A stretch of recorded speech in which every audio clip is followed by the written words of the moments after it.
They say when a storm is coming, you can feel it in your bones. But on that blood-red summer evening, no one in the sleepy town of Pine Valley could have predicted the kind of storm that was about to break loose. By midnight, 15 motorcycles would lie burning in the high school parking lot, their riders scattered like leaves in the wind, and the man they called the Reaper would learn a brutal lesson about the difference between hunting innocent people and challenging a decorated Navy SEAL. But to understand how a peaceful mountain town became a battlefield, and how one retired Special Forces operator brought a reign of terror to its knees, we need to go back to where it all began. Before we jump back in, tell us where you're tuning in from. And if this story touches you, make sure you're subscribed, because tomorrow I've saved something extra special for you. Before the flames, before the screams, before Pine Valley's quiet streets erupted into chaos, Master Chief James Ghost Walker had come home seeking peace. 22 years of combat operations had left their mark, not in visible scars, but in the way he moved, the way he watched, the way he carried the weight of 100 silent battles in his eyes. He'd hoped to find solace in the mountain town where he'd grown up, where the pine-scented air and distant peaks had always brought him clarity. Instead, he found a community gripped by fear, its soul slowly being strangled by a gang of predators who called themselves the Night Reapers.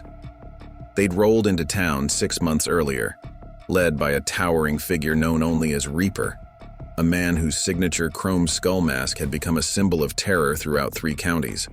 What started as intimidation had escalated into a campaign of calculated violence that had brought Pine Valley to its knees.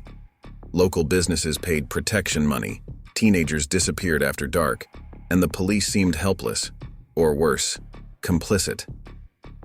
The town's elderly watched from behind locked doors as leather-clad figures roared through streets that had once echoed with children's laughter. Even the mountains themselves seemed to hold their breath, waiting for someone, anyone, to take a stand. That stand would come on a night when the summer air hung thick with tension and the setting sun painted the sky the color of spilled blood. The Night Reapers had gathered at Pine Valley High School for what they thought would be another display of dominance, another reminder of their iron grip on the town.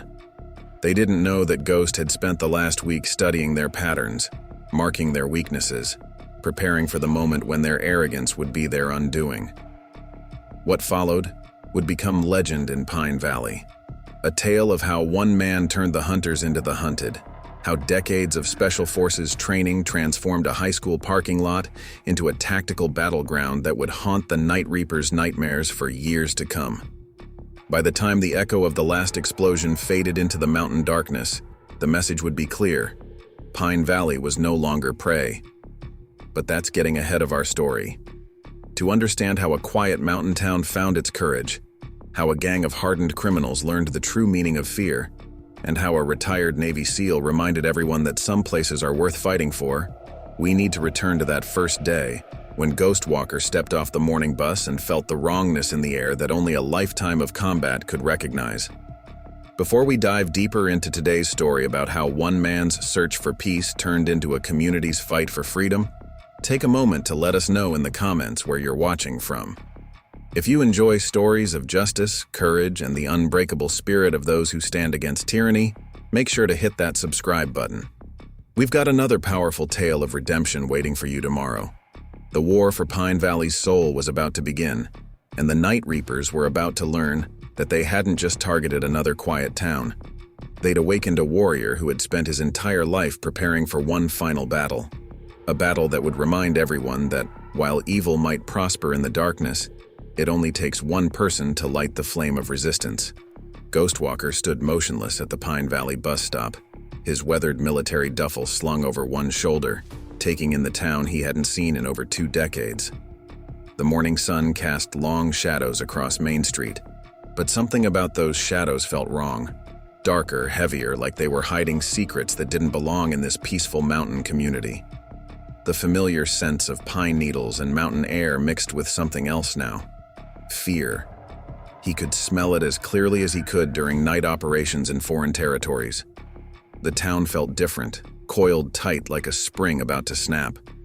The streets were too quiet for 8 a.m. on a Wednesday. No mothers walking their children to school, no elderly couples taking their morning stroll. No joggers braving the crisp mountain air. Even old Mr. Peterson's hardware store, which had opened promptly at 7 every morning for 40 years, still had its security gates drawn. The distinctive rumble of motorcycles echoed off the mountainsides, growing closer. Ghost watched as 2 riders cruised past, their black leather jackets emblazoned with a chrome reaper wielding a burning scythe. Their heads turned as they passed, studying him with predatory interest. He met their gaze steadily, noting details with practiced precision. Modified Harleys, custom exhaust, weapon bulges beneath their jackets.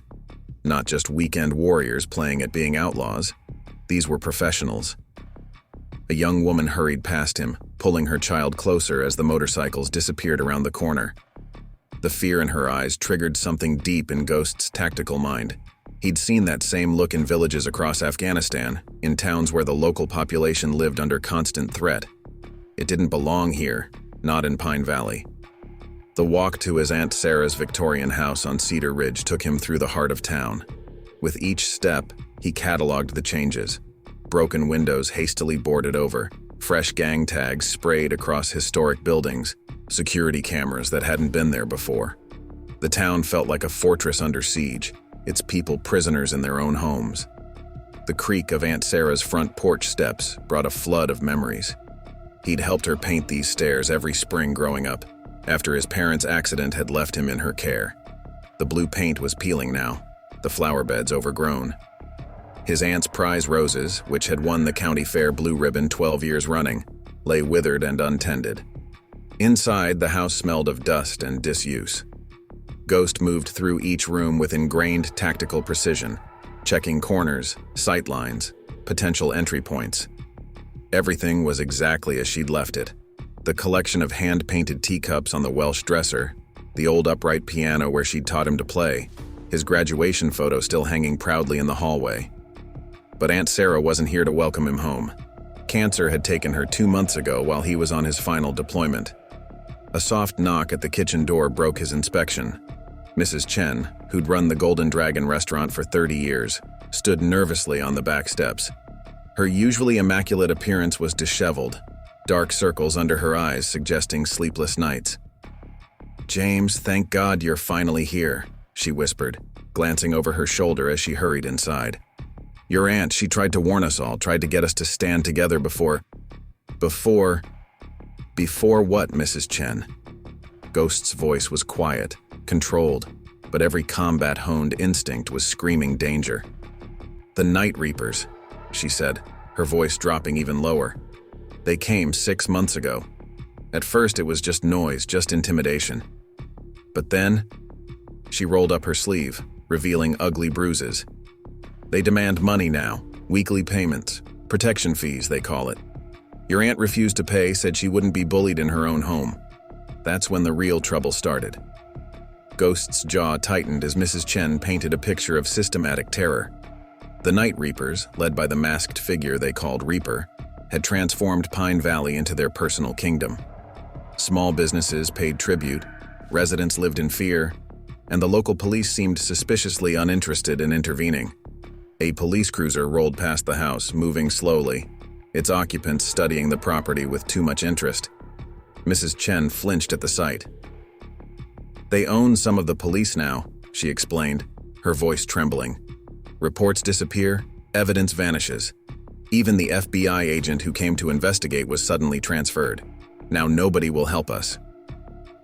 Preparing and narrating this story took us a lot of time, so if you are enjoying it, subscribe to our channel. It means a lot to us. Now back to the story. Ghost moved to the window, watching the cruiser disappear around the corner. His mind was already shifting into operational mode, analyzing threat levels, identifying assets, marking potential choke points. This wasn't so different from counterinsurgency operations he'd run overseas, a hostile force controlling territory through fear and corruption. "Tell me everything," he said, pulling out a notebook. "I need to know their patterns, their hierarchy, their weaknesses, everything." Mrs. Chen spent the next hour detailing the Night Reapers' operation, each revelation adding fuel to the quiet rage building in Ghost's chest. His military training kicked in automatically, categorizing information, identifying patterns, mapping out the enemy's structure. The Reaper, she explained, was more than just their leader. He was a former Force Recon Marine turned mercenary who ran his gang with military precision. They control everything now, Mrs. Chen continued, her hands trembling around her untouched tea. The high school football field is their main meeting ground. Every Friday night they gather there like some kind of twisted court. That's where they collect their taxes and deal with anyone who defies them. Last month they broke Tommy Chen's arm, my nephew, just 16, because his father couldn't pay in full. Ghost's pencil moved steadily across the page, drawing tactical maps, noting patrol patterns, marking vulnerable points. A familiar calm settled over him, the same focused clarity that had kept him alive through countless operations. Tell me about their numbers, their equipment. 20 core members, maybe 15 more who come and go. They're well armed, not just guns, but professional gear. Military-grade communication systems, night vision equipment. Some people say they're running more than just a protection racket, that they're using Pine Valley as a base for something bigger. A commotion outside drew their attention. Through the window, they watched as 3 Night Reapers surrounded old Mr. Peterson outside his hardware store. Even from a distance, their threatening postures were clear. Double payment this week, one biker demanded, his voice carrying across the quiet street. Reaper says you've been talking too much to the wrong people. Mr. Peterson, who'd given Ghost his first job stocking shelves at 14, seemed to shrink into himself. Please, business is slow. My wife's medical bills. The largest biker, a mountain of a man with a scorpion tattooed on his neck, grabbed Mr. Peterson's collar. Maybe we need to help you understand how business works around here now. Ghost was moving before conscious thought, combat instincts taking over. Mrs. Chen grabbed his arm. James, no! They'll hurt you like they hurt the others who tried to help. He gently removed her hand. Mrs. Chen, they don't know what hurt is, but they're about to learn the difference between terrorizing innocent people and facing someone who fights back. As Ghost stepped onto the porch, 22 years of Special Forces training guided his movements. He moved with the fluid grace of a predator, each step purposeful. The morning light caught his aunt's American flag still hanging in the window, and in that moment, Ghostwalker made a silent promise. This was his home, and he was about to teach the Night Reapers that they'd made a fatal mistake. They'd brought their gang tactics to a town protected by a warrior who'd spent his life preparing for moments exactly like this. The fluorescent light from the hardware store cast harsh shadows across the sidewalk as Ghost approached. The scorpion-tattooed biker still had his hand on Mr. Peterson's collar, but his attention shifted to Ghost's measured footsteps. "Morning, gentlemen," Ghost said softly, his voice carrying the kind of authority that only comes from commanding men in combat.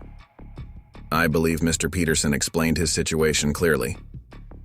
The 3 bikers exchanged glances before Scorpion released Mr. Peterson with a shove. Well, look who we got here, the new guy. Mind your own business, soldier boy. You made it my business when you put hands on a man old enough to be your father.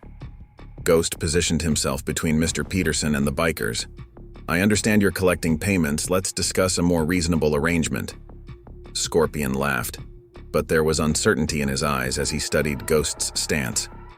22 years of combat had left their mark, not in obvious scars or medals, but in the way Ghost carried himself, the calm confidence that came from facing real danger. Behind Ghost, Mr. Peterson whispered, Please, James, don't cause trouble. They'll burn my store like they did with the bakery. No, they won't, Ghost replied without taking his eyes off Scorpion. Because these gentlemen are about to learn something important about Pine Valley. It's protected now. The shortest biker, a wiry man with prison tattoos covering his neck, pulled out a switchblade. The click of the blade opening echoed in the quiet morning air. Protected by who? You? By all of us. Ghost smiled, but it didn't reach his eyes. You see, I've spent the last 22 years learning about protection. Real protection, not extortion dressed up as security. And I've gotten very, very good at dealing with people who confuse the two. Scorpion took a step forward, cracking his knuckles. Last chance to walk away, soldier boy. Wouldn't want to explain to Reaper why we had to mess up that pretty face of yours.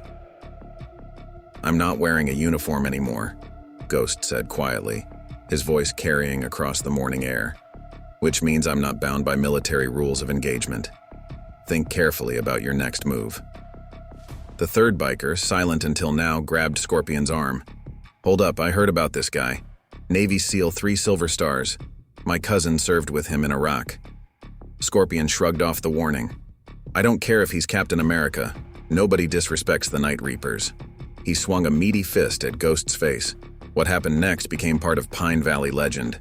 Ghost moved with liquid precision, deflecting the punch and using Scorpion's momentum to send him sprawling. The switchblade-wielding biker lunged, but Ghost caught his wrist, twisted, and the blade clattered to the ground along with its owner. The third biker backed away, hands raised. Hey man, we're just doing our job. Your job? Ghost's voice carried across the street. Your job is terrorizing shopkeepers, burning businesses, beating up people who can't fight back? He turned to Scorpion, who was struggling to his feet. Tell your Reaper I want to meet him. Friday night, football field. Scorpion spat blood onto the sidewalk. You're dead, SEAL, you hear me? Dead. I've heard that before, Ghost replied calmly. From better men than you. Friday night. Don't keep me waiting. As the bikers retreated to their motorcycles, a small crowd gathered at the edges of the street. Ghost could see fear in their eyes, but something else too, a spark of hope. Mr. Peterson clutched Ghost's arm. James, you don't understand. Reaper, he has connections. Police, City Hall, even judges. They will hurt you. Mr. Peterson, when I was 14, you caught me trying to steal a candy bar. Instead of calling the police, you gave me a job, taught me about honor, about doing what's right. Now it's my turn to repay that trust. The crowd grew larger. Ghost recognized faces from his childhood. Coach Martinez, who'd pushed him to join the Navy. Dr. Thompson, who'd treated his childhood injuries. The Chen twins who'd grown into young men. All watching, all wondering if change was finally possible. Listen to me, Ghost raised his voice to address the gathering. I know you're scared. The Night Reapers have ruled through fear for too long. But fear only works when we're alone. Together, we're stronger than any gang. A police car cruised past slowly, its occupants watching but not stopping. Ghost noted the vehicle number. Friday night would be about more than just confronting Reaper. It would be about exposing everyone who enabled his reign of terror. Back home, Ghost found Mrs. Chen waiting anxiously on his porch. I saw what happened, she said. Your aunt would be proud. But James Reaper, he doesn't fight fair. Neither do I, Mrs. Chen. Not anymore. Inside, Ghost opened his military duffel bag. Under his clothes lay a small case containing everything he'd need. Not weapons, but something far more dangerous to men like Reaper. Evidence. For the next several hours, Ghost made calls to old contacts. A DEA agent who owed him from their joint operation in Colombia. An NSA analyst he'd worked with on counterterrorism. A federal prosecutor who'd never forgotten how Ghost had saved his daughter from traffickers in Thailand. By sunset, his aunt's dining room table was covered in papers, photos, and maps. The Night Reapers had been careful, but they'd never faced someone trained in military intelligence. Every protection payment, every act of vandalism, every corrupt cop, it all formed a pattern, and patterns could be broken. A text message lit up his phone. You're dead, SEAL boy. Reaper sends his regards. Ghost smiled. They still didn't understand. They thought this was about territory, about power, about fear. But they were wrong. This was about justice. And Friday night, the Night Reapers would learn what happened when they brought their street tactics against a man who'd spent his life training for real war. Outside, motorcycles roared past his house, then another, and another. They were watching, trying to intimidate him. But Ghostwalker had stared down warlords and terrorists. The Night Reapers were about to discover they'd made a fatal mistake. They'd threatened the wrong veteran's home.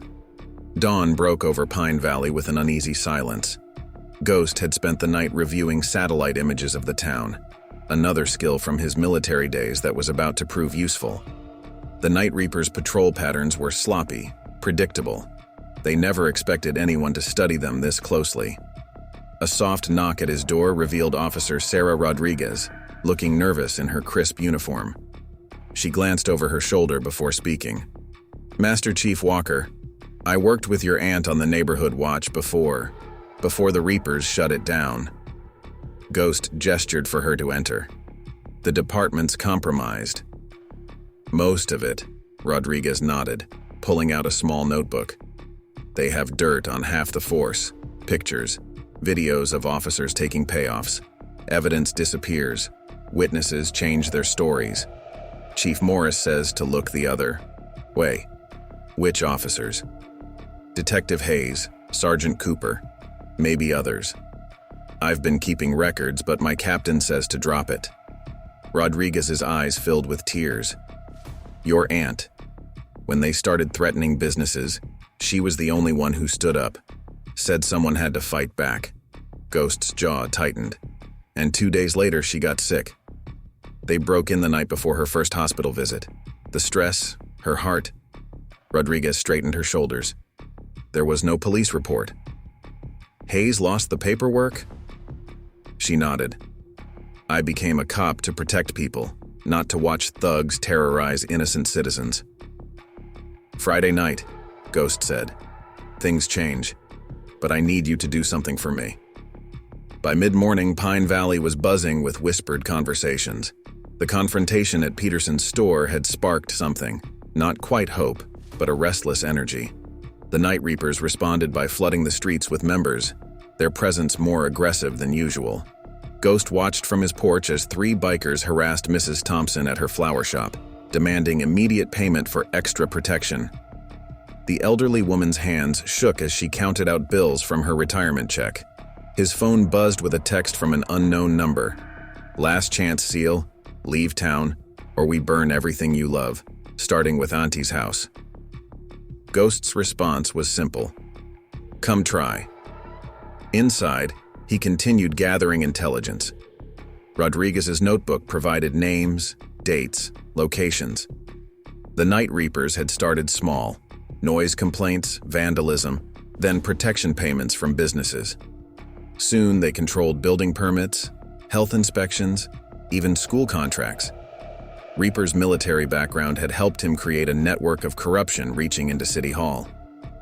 A knock at his back door revealed Tommy Chen, Mrs. Chen's nephew, his arm still in a cast. "Mom sent me," the boy whispered, handing over a USB drive. "Security camera footage. She's been saving it. Every payment, every threat. She was too scared to show the police." "Your mother's brave." "They broke my arm last month, said it was a warning." Tommy's eyes hardened.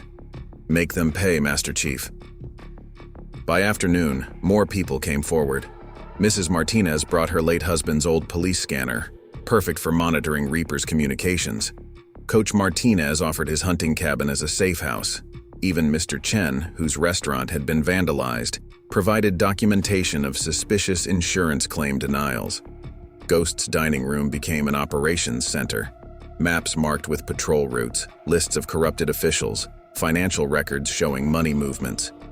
The Night Reapers had created their own little kingdom, but they'd never faced an enemy who understood asymmetrical warfare. A commotion outside drew his attention. 2 bikers were spray painting threats on his garage door. "Dead man walking." Ghost watched calmly through his security cameras, newly installed last night, recording everything. The bikers took special pleasure in trampling his aunt's prized rose garden. Officer Rodriguez called with an update. "They're nervous. Reaper called an emergency meeting. Every member has been ordered to the football field Friday night." "Perfect. Everything ready on your end?" "State Police Tactical Unit is on standby, FBI too, but..." Rodriguez hesitated. "These guys, they're not just thugs. Reaper, he enjoys hurting people." "I know." Ghost checked his watch. Time to prepare for Friday. He spent the next hour calling his volunteers, veterans from 4 wars who lived in the area, men and women who understood duty, who remembered what it meant to protect their home. Mr. Martinez, a Vietnam vet, positioned himself in the church bell tower. Perfect overview of the football field. The Chen twins, both ex-Marines, took up positions covering the back exits. Every approach, every escape route would be watched. As sunset approached, Ghost made one final call to his FBI contact. "You have everything?" "Enough to take down their whole operation," the agent confirmed. "Just get us proof of Reaper's direct involvement." Ghost hung up and walked to his aunt's flag case. Inside, hidden in the frame, was a small recording device, military grade, courtesy of his SEAL days. Mrs. Chen appeared at his door one last time. "James, please be careful.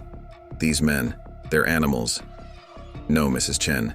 Animals kill for food or survival. These men do it for pleasure." He checked his watch. "That's why they need to be stopped." Outside, motorcycles roared in the distance, dozens of them. The Night Reapers were gathering for what they thought would be their victory. They didn't understand that Ghost had spent 22 years learning the art of war. Tonight wouldn't be a street fight, it would be an operation, and the Night Reapers were about to learn the difference between being predators and being prey. As darkness fell, Ghost stepped out onto his porch, the flag case under his arm. It contained more than just a recording device. It contained hope. Hope for a town living in fear. Hope for justice long delayed. Reaper wanted to meet the man who dared challenge his authority. He was about to discover that he hadn't just picked a fight with a veteran. He'd started a war. The football field loomed against the darkening sky, its floodlights casting harsh shadows across the bleachers. Once a place of Friday night games and community pride, now it served as the Night Reapers' fortress. Motorcycles lined the parking lot. Ghost counted 43, plus 6 pickup trucks belonging to their associates in city government. His earpiece crackled. "Bell tower in position," Mr. Martinez whispered. "Got eyes on 4 armed guards at the gates. Chen twins checking in, back fence covered. They've got 3 men at the service entrance." Officer Rodriguez's voice came next. "State police units in position." 5 minutes out. FBI tactical team standing by. Ghost walked alone down the center of the access road. No weapons, they'd be expecting that. Instead, he carried his aunt's flag case, knowing what it represented would hurt Reaper far more than any bullet. 2 massive bikers blocked the stadium entrance, arms crossed. "Need to check you for weapons, tough guy." "Check all you want," Ghost said calmly. "I'm not here to fight. I'm here to negotiate." They patted him down roughly, then escorted him inside. The football field had been transformed. A makeshift throne sat on the 50-yard line, surrounded by Night Reapers members. Reaper lounged there, his chrome skull mask gleaming under the floodlights, every inch the fallen warrior in his tactical gear and custom leather. "Welcome, Master Chief Walker." Reaper's voice carried across the field, electronically modified by his mask. "I've heard so much about you. The legendary Ghost. 3 silver stars, 2 bronze stars, and a Navy Cross. Very impressive." Ghost studied his opponent. 6'4", military bearing, left-hand dominant, likely the Force Recon Marine Intelligence had suggested. The mask wasn't just for show, it contained tactical displays, communication systems. "You've caused quite a stir," Reaper continued. "Interfering with legitimate business transactions, threatening my men, very disappointing." "Legitimate?" Ghost's voice remained calm. "Like breaking into my aunt's house, causing the stress that contributed to her death?" Reaper shrugged. "Tragic accident. No police report filed, as I recall. Just like there won't be a report when they find what's left of you tomorrow." Laughter rippled through the gang members. Ghost noted positions, weapons, exits. Old habits that never died. "Before we discuss my future," he set the flag case on the ground, "let's talk about yours. I have some interesting documents. Financial records, witness statements, footage of your pet detective accepting bribes." Reaper's mask tilted slightly. "Documents can be lost. Witnesses change their minds. You're not the first to try this." "True. But I'm the first who sent copies to every law enforcement agency in 3 states plus major media outlets. Time-release emails set to send everything at midnight unless I stop them." The mask's electronic laugh crackled. You're bluffing. Ghost opened the flag case, removing a thick folder. Your protection racket brings in roughly $200,000 a month split between 40 core members, minus 60% kicked up to your friends in City Hall. That's why you needed to shake down Mrs. Thompson today, to cover Detective Hayes' gambling debts. Reaper stood, his posture shifting subtly into a combat stance. Where did you get that information? I spent 22 years gathering intelligence on warlords and terrorist cells. You really think your bookkeeper's password-protected Excel files were a challenge? Murmurs spread through the gathered bikers. Ghost caught uncertainty in some faces, fear in others. They'd never faced an opponent who'd done his homework. "Scorpion," Reaper barked, "show our guest what happens to people who spread lies." The large biker from the hardware store confrontation stepped forward, cracking his knuckles. But Ghost wasn't finished. "Interesting timing," he continued. "Scorpion here tried to intimidate Mr. Peterson exactly when your friend in the health department scheduled a surprise inspection, almost like it was coordinated." More murmurs. Reaper's mask flashed red. "Enough! Kill him!" Scorpion charged, but Ghost was ready. 22 years of close combat training took over. He sidestepped the wild punch, using Scorpion's momentum to send him crashing into the field goalpost. 2 more bikers rushed in. Ghost moved with fluid efficiency, each strike precise, each movement economical. "Now," Ghost commanded into his concealed mic. Windows shattered as flashbang grenades exploded from the surrounding darkness. State police tactical teams rappelled from the press box. FBI agents burst through the gates. The Chen twins crashed through the back fence, cutting off escape routes. Chaos erupted. Some bikers tried to fight, others ran. Reaper scrambled for a hidden exit but found Mr. Martinez blocking his path, hunting rifle raised. "Going somewhere, Marine?" The Vietnam vet's aim never wavered. In less than 3 minutes, it was over. Ghost stood at midfield, surrounded by groaning bikers and the sounds of handcuffs clicking shut. Reaper, his mask cracked from resisting arrest, glared at Ghost. "You think this changes anything? I have friends. Powerful friends." "You had friends," Ghost corrected him. "But they're all going down with you. Right now, FBI agents are raiding the homes of every official in your pocket.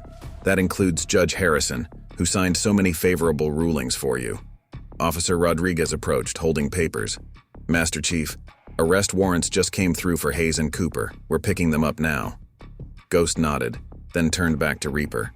"See, you made a classic mistake. You thought fear and violence were the ultimate weapons. But information, that's what really wins wars." As the Night Reapers were led away in handcuffs, Ghost retrieved his aunt's flag case. Inside, the hidden recorder had captured every word, every threat, every admission of corruption.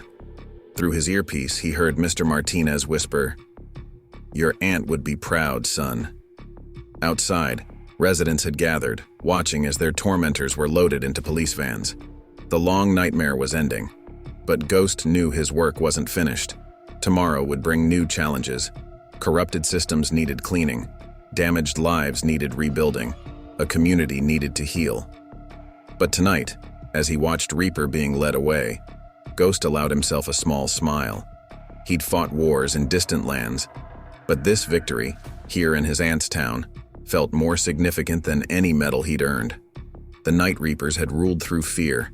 They never understood that real strength comes from protecting others. Now they had all the time in the world to learn that lesson from inside a prison cell. Dawn broke over Pine Valley differently the next morning. Children waited at bus stops without fear. Mr. Peterson opened his hardware store on time, not waiting for collectors. The Golden Dragon's neon sign glowed proudly in the early light. But Ghost knew better than to celebrate too early.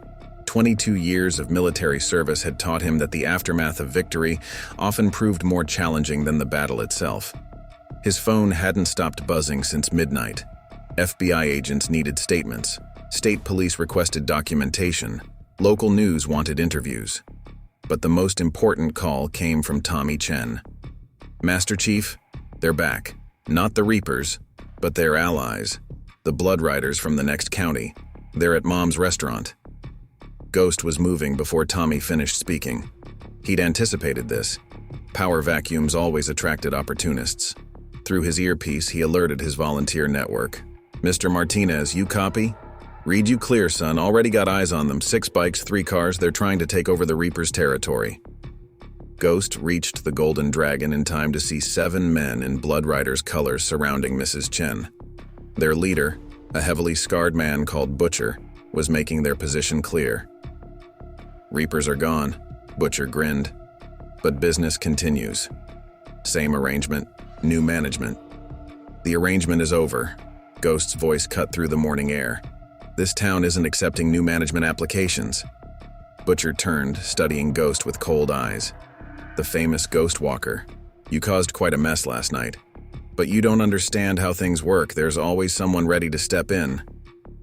"Actually," Ghost moved closer, noting positions and weapons with practiced ease.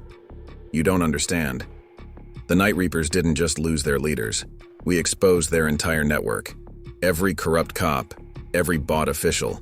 Right now, the FBI is freezing accounts, seizing assets, arresting collaborators." Butcher's grin faltered slightly. "You think that matters? Streets don't care about FBI investigations." "True," Ghost agreed.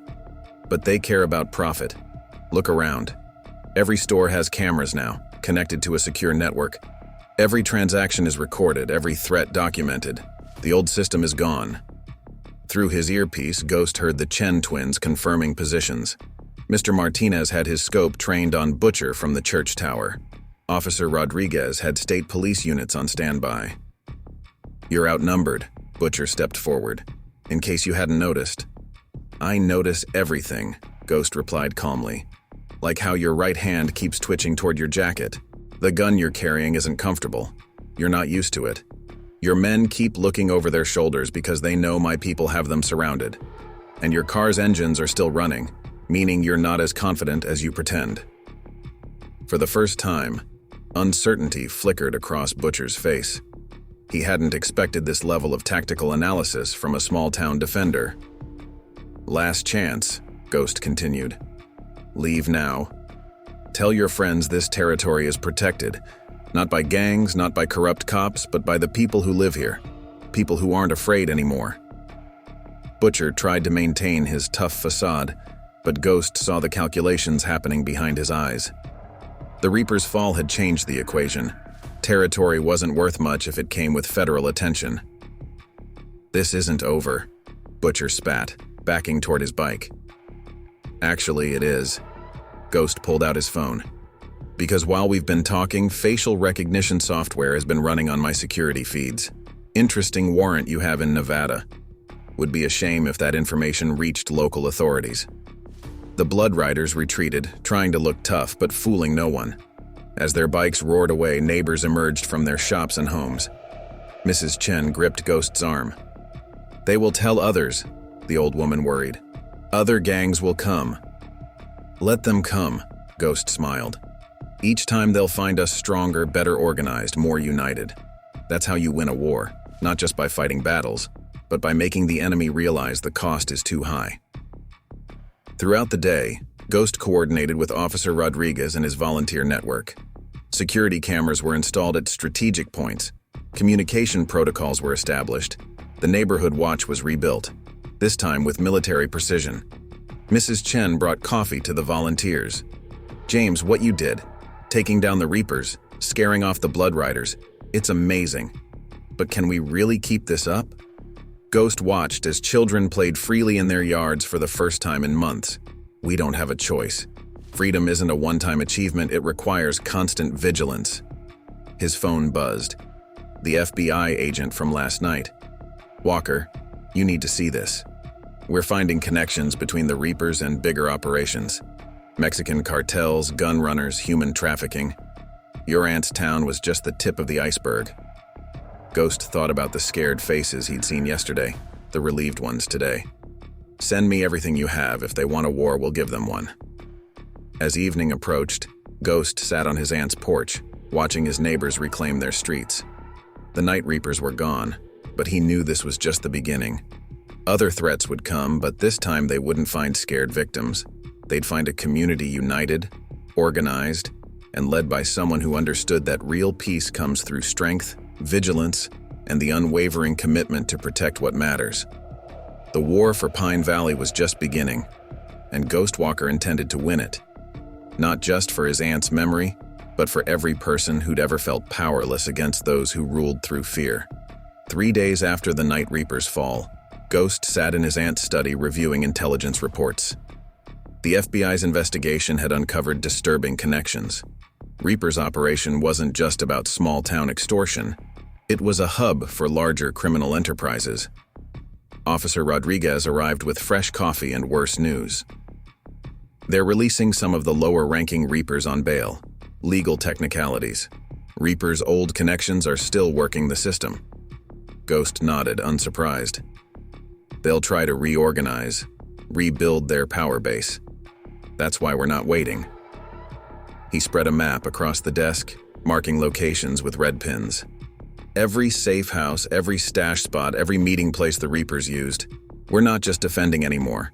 We're taking the fight to them. That's not exactly legal, Rodriguez worried. Everything I do is legal, Ghost corrected her. We're just going to make it impossible for them to operate. Watch and learn. His phone buzzed, Mr. Martinez reporting from his observation post. 3 former Reapers at the Blue Moon Bar, looking mighty unhappy. Good. Ghost checked his watch. Right on schedule. He'd spent his military career studying enemy patterns, predicting responses. The Reapers' remnants were painfully predictable. First, they'd gather at their old haunts. Then, they'd try to reassert control through violence. But Ghost had already changed the battlefield. Chen twins, you copy? Operation Clean Sweep is a go. Across town, carefully orchestrated moves began. Health inspectors, honest ones this time, descended on Reaper-connected businesses. Building inspectors found violations at their apartments. Traffic cops monitored their movements. This is harassment, one biker complained to Officer Rodriguez. No, she replied, writing another ticket. This is law enforcement. Get used to it. By nightfall, the message was clear. Pine Valley wouldn't be easy pickings anymore. But Ghost knew the real challenges were still coming. His FBI contact called with urgent news. Walker, we've got movement. Cartel soldiers arriving from down south. They're not happy about losing their distribution network. How many? At least 30, heavily armed. These aren't street thugs. They're trained killers. Ghost smiled grimly. So am I. He activated his volunteer network. Veterans from 4 wars, each watching different sectors of the town. Mrs. Chen's ham radio crackled with encoded updates. Contact, Mr. Martinez radioed. 3 SUVs, tinted windows, moving south on Maple. Chen twins, you have eyes on the back routes? Affirmative. They're trying to set up a perimeter. Ghost had expected this. The cartel wouldn't just send soldiers, they'd send professionals. But they didn't know they were walking into a prepared battlefield. Execute Operation Spotlight, he ordered.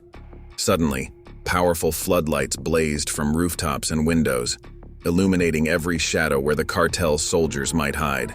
Security cameras pivoted, covering every angle. Motion sensors activated. What the hell? One cartel soldier cursed as his tactical advantage vanished. Ghost's voice carried through carefully placed speakers. Gentlemen, welcome to Pine Valley. I see you brought weapons, which is a violation of local ordinances.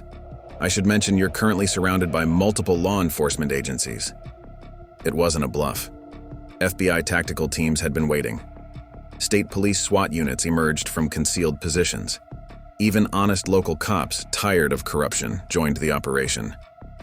You have exactly 1 minute to surrender, Ghost continued. After that, things get complicated. The cartel soldiers were good, but they weren't prepared for this level of coordination. They'd expected to intimidate a small town. Instead, they found themselves in a military-style ambush. This isn't over, their leader shouted as they retreated. The cartel doesn't forget.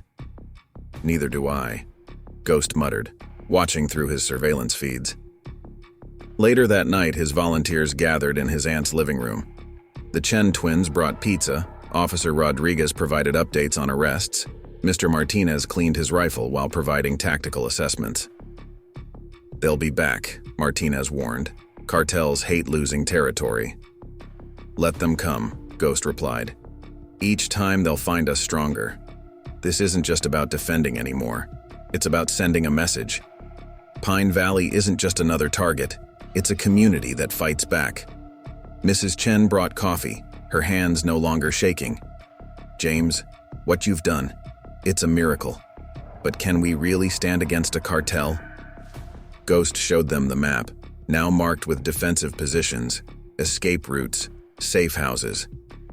We're not just standing against them. We're building something they can't defeat, a community that's not afraid. His phone buzzed with a text from an unknown number. The cartel sends hello, your aunt's roses are pretty. Would be a shame if something happened to them. Ghost's jaw tightened. They still didn't understand. Threats wouldn't work anymore. Pine Valley had changed. Its people had changed. Rodriguez, he called. Contact your FBI friends. Tell them it's time for Phase 2. The complete takedown? Everything. Every cartel connection, every corrupt official, every dirty cop still on their payroll. No more playing defense. As his volunteers dispersed to their posts, Ghost stood on his porch, watching his neighborhood. Lights glowed in windows that had been dark for months. Children's laughter echoed from yards that had been silent. The Night Reapers were gone, but the war for Pine Valley's soul was far from over. The cartel would send more soldiers. Other gangs would test their defenses. Corruption would try to creep back in. But they would learn what the Reapers learned, that they hadn't just threatened a town, they'd awakened a warrior who knew that some battles were worth any cost. And Ghostwalker was just getting started. Sunrise painted Pine Valley in shades of amber as Ghost reviewed the night's intelligence reports. The cartel's failed intimidation attempt had changed the game, escalating what began as a neighborhood dispute into something far more dangerous. His secure phone lit up with a message from his FBI contact. Intercepted communications. Cartel leadership meeting in Mexico. Your town is now their top priority. Ghost studied satellite images of the area, marking potential vulnerabilities. His military training screamed that this calm was temporary, the prelude to a storm. Mrs. Chen knocked on his door, her face pale. James, someone left this on my porch. She handed him a manila envelope. Inside were photos, surveillance shots of neighborhood children walking to school, elderly residents at the market, families in their homes. The message was clear. The cartel had eyes everywhere. They're trying to terrorize us again, Mrs. Chen whispered, like the Reapers did. No, Ghost replied, examining the photos with professional interest. They're showing their hand. These shots all come from the same angles, same time patterns. They want us to know they're watching, but they just revealed their surveillance positions. His radio crackled. Major. Mr. Martinez's voice was urgent. Movement at the old warehouse district. Multiple vehicles, heavily armed men. They're establishing a forward operating base. Ghost noted it. Classic cartel tactic. First intimidation, then show of force. Finally, territorial occupation. Officer Rodriguez arrived with more troubling news. 3 former Reaper members found dead. Message carved into their chests. This is cartel territory now. Ghost's jaw tightened. The cartel was escalating faster than expected, trying to fill the power vacuum before the community could strengthen its defenses. Rodriguez, contact your FBI liaison. We need those warrant requests expedited. Martinez, maintain surveillance but do not engage. Chen twins, start evacuating our high-risk residents to the safe houses. His volunteers moved with practiced efficiency. Weeks of training and coordination had transformed them from concerned citizens into an effective defense force. What about the schools? Mrs. Chen asked. Those photos they took. Already handled. Ghost showed her his tablet displaying a new security system. Every school now has retired veterans as security guards, high-resolution cameras, panic buttons. No child in Pine Valley will ever be vulnerable again. His phone buzzed, a text from an unknown number. You play soldier in your little town, but you don't understand what's coming. The cartel doesn't negotiate. We take what we want. Ghost allowed himself a grim smile. Actually, he murmured. "You don't understand what you're facing." Throughout the day, he monitored cartel movements through his surveillance network. They were professional, he had to admit. Their operations showed military precision. But they'd made one critical mistake. They thought they were fighting a neighborhood watch. They didn't realize they were facing a carefully coordinated resistance led by someone who'd spent decades studying asymmetrical warfare. "Major," the Chen twins radioed in. "Cartel soldiers questioning people at the market, looking for weak points, gathering intel." "Let them look," Ghost replied. "Every person they threaten, every business they target just strengthens our case." His FBI contact called again. "Walker, it's worse than we thought. The cartel's not just sending soldiers, they're sending the Phantom. Their top enforcer, former Delta Force, suspected in over 40 assassinations." "Good," Ghost said quietly. "Let's give him something to hunt." As evening approached, Ghost gathered his core team in his aunt's living room. The room had become their command center, walls covered with maps and surveillance photos. "They'll hit us hard," he explained. "But we've got something they don't expect. A community that won't break. Every threat makes us stronger. Every act of intimidation brings us closer together." Officer Rodriguez studied the tactical displays. The department's compromised again. New cartel money buying old corruptions. "Then we'll clean house again," Ghost assured her. "This was never going to be a quick victory. We're not just fighting criminals, we're fighting a system that allows them to thrive." His secure radio crackled. Mr. Martinez reporting from his observation post. "Major, unmarked vans entering the warehouse district, heavy weapons being unloaded. They're preparing for war." Ghost checked his watch. Everything was proceeding according to his analysis. The cartel was predictable. They only knew one way to solve problems. "Let them come," he told his volunteers. "Every move they make, every threat they issue, every weapon they bring, it all goes into our evidence files. While they're preparing for a war, we're building a case that will destroy their entire operation." Mrs. Chen touched his arm. "James, what if they target you directly?" "These people, they're not like the Reapers." "No," he agreed. "They're worse, which means we have to be better, smarter, more determined." Outside, the sun set over Pine Valley. Lights came on in homes that once stayed dark in fear. Children played in yards that had been empty for months. The neighborhood was healing, finding its strength. But Ghost knew the real fight was just beginning. The cartel wouldn't stop with threats and intimidation. They were coming to erase Pine Valley's resistance, to make an example of anyone who dared stand against them. They didn't understand that some things were worth any cost, that real strength came not from violence or fear, but from protecting others. "Let them come," Ghost thought, watching his tactical displays. "They're about to learn what the Reapers learned, that they hadn't just threatened a neighborhood, they declared war on a community that refused to surrender." And surrender wasn't in Ghostwalker's vocabulary. Through his earpiece, he heard Mr. Martinez's quiet voice from the church tower. "Sun's setting, son. Storm's coming." Ghost checked his equipment one last time. "Yes, it is. And we'll weather it together." The first sign of the cartel's real offensive came at midnight, not with violence, but with money. Ghost watched through his surveillance network as luxury cars delivered men in expensive suits to City Hall for an emergency council meeting. "They're buying the whole system," Officer Rodriguez reported, monitoring police channels. "New bribes, bigger promises, half the council's already in their pocket." Ghost had expected this. The cartel operated differently from street gangs. They corrupted from the top down. By morning, parking enforcement was ticketing cars outside resistant businesses. Health inspectors suddenly found violations at stores that supported the neighborhood watch. Building permits were mysteriously revoked. "They're trying to strangle us legally," Mr. Peterson said during the emergency community meeting. "My hardware store just lost its liquor license. No explanation." "Not legally," Ghost corrected. "They're using the law as a weapon, but they don't understand what they're up against." He unveiled his countermove. Dozens of file boxes containing financial records, surveillance footage, documented bribe payments.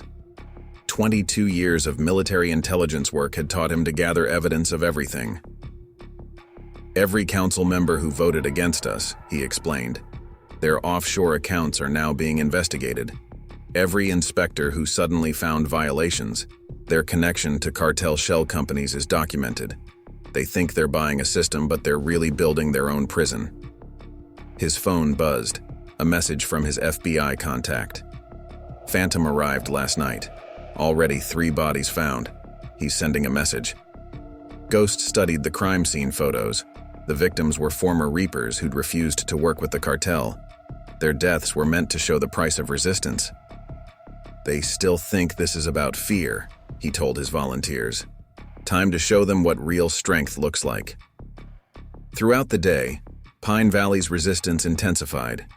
When cartel soldiers tried intimidating shop owners, they found veterans waiting. When corrupt cops performed random searches, residents filmed everything. Every move the cartel made was documented, every threat recorded. "Major," the Chen twins radioed from their observation post. "Phantom's making moves. Spotted him meeting with former Reapers at the abandoned factory." "Good," Ghost replied. "Rodriguez, notify your FBI contact. Time for Phase 3. Phase 3 was what Ghost did best, turning the enemy's strength against them. The cartel had sent their top enforcer to break Pine Valley's spirit. Instead, they'd given Ghost the perfect target. As night fell, Phantom made his move. Ghost's surveillance cameras caught him approaching Mrs. Chen's house, likely choosing her as an easy target to terrorize the community. But Mrs. Chen wasn't alone. Ghost's network had anticipated this, prepared for it. "Now," Ghost commanded through his radio. Floodlights blazed. Phantom found himself surrounded by FBI tactical teams, their weapons trained on his position. His reputation for violence meant nothing against overwhelming force. "Marcus Phantom Ramirez," Ghost's voice carried across the quiet street. "You're under arrest for 37 counts of first-degree murder. The cartel can't help you now." Phantom tried to fight. He was good, Ghost had to admit, but not good enough against operators who'd trained for exactly this scenario. As the FBI led him away, Ghost received another text from an unknown number. "You think one arrest changes anything? We own this city now." Ghost replied. "Check your accounts." All of them. Within hours, the cartel's carefully constructed network began to crumble. Shell companies were exposed. Bank accounts were frozen. Every official they'd bribed suddenly faced federal investigation. "This is impossible," a cartel lieutenant was heard saying on intercepted communications. How did they trace everything? The answer was simple. Ghost hadn't just been fighting the cartel. He'd been documenting their entire operation, building a case that would destroy their infrastructure. Back at his command center, Ghost briefed his volunteers. The cartel made the same mistake as the Reapers. They thought fear was their greatest weapon. They never understood that documentation, evidence, and community solidarity are more powerful than violence. Standing on his aunt's porch that night, Ghost watched his neighborhood. Children played freely, neighbors chatted across fences, families walked without fear. The cartel's power was broken, their network exposed, their enforcer captured. They would try again. Cartels always did.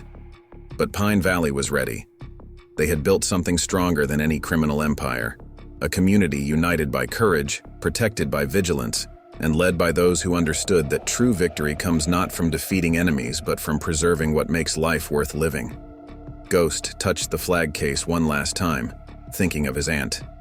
"We did it," he whispered. "We took back our home." The war for Pine Valley wasn't over. Such wars never truly end.